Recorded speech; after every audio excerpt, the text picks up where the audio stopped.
the chase and the hunt, and I set the pace when I'm running. I always take what I want and I always give it 100. Don't need a bank, no I'm funded. Play the game like it's nothing. I'm always thankful for something. Don't take for granted, stay humble. Now wake up!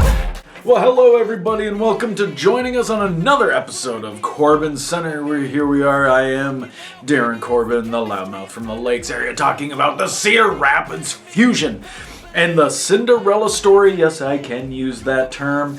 I can talk about how this team went from an expansion team, a new team, going in and making it to the playoffs their first year. That is definitely a Cinderella story. I don't know if anyone was expecting them to win the Super Bowl. I don't think anyone was banking on them to win the Super Bowl. Honestly, I think they exceeded all expectations. And if you were, to ask me, like I said, even with all the little mishaps that were happening along the way in the final half of the season, there is nothing that you can take away from this team and prove. And also, when you consider the level, the skill of rookie players on this team, basically the whole offense, it's all rookies. I mean, that's impressive, and it is promising for the future. They got to the AFC conference game. They lost to the Super Bowl champions, the Denver Broncos. That means that if this team stays together, and this is where they're at now, I mean, they could very well be in the Super Bowl this year, this upcoming year, the second year. And that's what we want to talk about. We want to talk about some of the things this team did. But first, let's not look over it. I want to also, I was one of the first ones to be very hard on this team. I will admit fully that I said those last three games were not good indicators of how this team was going to play in the playoffs. But they absolutely dominate. Now, one player we got to give credit to because, quite frankly, the Texans, who the Fusion met in the division round, they couldn't stop wide receiver Hamilton. Anderson, the quarterback there for the Texans, loves the long ball, which did backfire on him with a pick six there by Deuce Jones, Pro Bowler Deuce Jones. But also in the same sense, Hamilton pulled off some really strong catches and kind of exposed, I think, some of the backfield. But ultimately, the defense was just stronger on the other side, and Sturgis continues to show that he is a dominant player. 100 yards in the first quarter. I mean, when you're looking at the goals that the teams wish to achieve in each game, I mean, when you beat a team, what was it here? What was the score? 45-6? I mean, again, at first it was 17-0 at half, but 45-6, I mean, and a big part of that was the defense, of course, and the two onside kicks that they recovered. They went to make a statement. And unfortunately, they couldn't keep it going against the Broncos, and that's fine. Again, they beat the Broncos earlier, so they just did not beat them when it counted, and that ultimately led to their demise. But let's talk about going into the next season, because this is ultimately what everyone's going to focus on here. And there was some holes that they wanted to do, but I thought they made some really strong points. Now, they've added a couple coaches to the staff. Mike Tice, former Vikings head coach, is now their offensive coordinator, and special teams is Gary Warhop, two little spots that they really needed to fill. Also, with that said, the stadium got a lot of upgrades to it. Keeping this thing a state-of-the-art stadium in a place like Iowa is going to guarantee the future of this team for a long time. And we already knew that they had draft picks aplenty. They had a real good way to build this team. But they also gained a draft pick when they lost their restricted free agent, which a lot of people were kind of on the fence about losing. Young, he was a Pro Bowler 2 years ago and a dominant left end, and you would think of him as an anchor.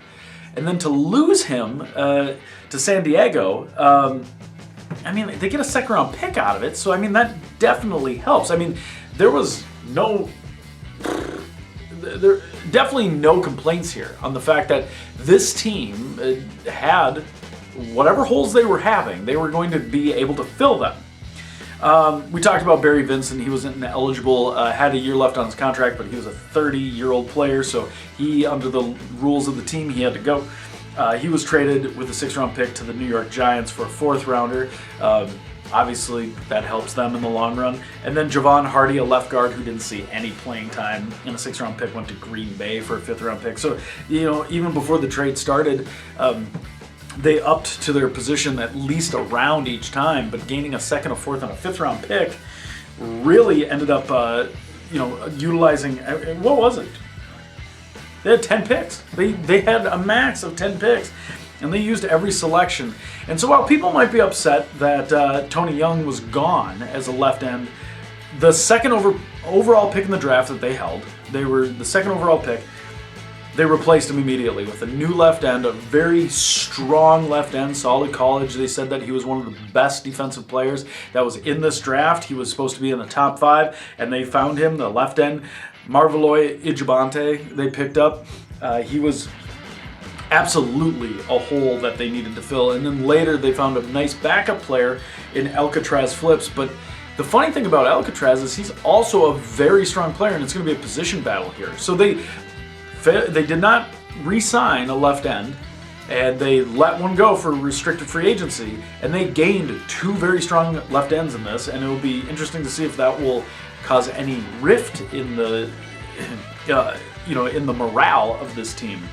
Also, with Vincent gone, they did re-sign Heat. They did re-sign him, so he'll be with the team again. And Jacoby Dutz ended up signing with them. New fullback, that was another position that was left. Yandu McHumble is going to come in. He was one of the later round picks, but definitely needed a fullback. Both tight ends, they did not re-sign. The tight ends weren't really major weapons on this team, and so it'll be interesting to see if RJ Beep and Cloudley Latchlass will actually be any more used of offensive players. Will they just continue to be good pass blockers? But one of the early reports about RJ Beep was that he was actually considered for his speed to be a wide receiver. And as we know, there are 6 wide receivers on this team. They re-signed Luka God, I can't even remember. They re-signed Luka, and the first play that Luka came in on, he scored a touchdown, which is pretty impressive. Also, backup center with Angus Swass. Right guard, Mustard Curdle, had to sign him. We talked about the left end. Also a departure at the middle linebacker position, which Galaga Bahala is going to fill in there. And then also in the free safety, I mean, not a position that they really needed, but they needed a backup, and that was later round pick. Pax Groves is going to come in and do that. This team has relatively stayed healthy, so it was kind of optimistic to see that this team still stayed together. And the only major injury through the preseason was to Marcus Woodson, the defensive tackle. He ended up straining his back. He'll be out for 7 weeks, almost going to miss half the season. But JT Collins is a solid backup, and he's going to play in there. But here is one thing we got to keep in mind. I want to bring this to your attention. We talked about that this draft, they had to fill some of these positions. They had to make sure that they bolstered the defense. The offense is strong. Look, they only sent 1 player to the Pro Bowl, and it's one of their 3rd-string cornerbacks. Deuce Jones is the only defensive player to make it. The whole offensive line made it. You had Sturgis breaking free, you had Welchmanner breaking free, but you needed some defensive pop. Now, they might get that out of Ijabante. They might have that. Some of their picks might fill in. They did pick up a new cornerback, which was good. So there's options, and maybe they'll all grow. Maybe it was a young team, but as of right now in the power rankings, the Fusion they're sitting at 31st in the entire league after the draft. And that's after losing their starting defensive tackle for the beginning of the season. Will this factor into season 2? Will people step up and be able to take over? These are questions that we're going to have answered, and definitely we're along for the ride, because when you make the playoffs your first season and you get to the conference championship, do you go down? Or do you continue to excel? And the goal is, it's only one more step forward, which is the Super Bowl. So we're going to find out. So we're going to start Season 2 with the Fusion, and we're looking forward to all of that on CorbinCenter.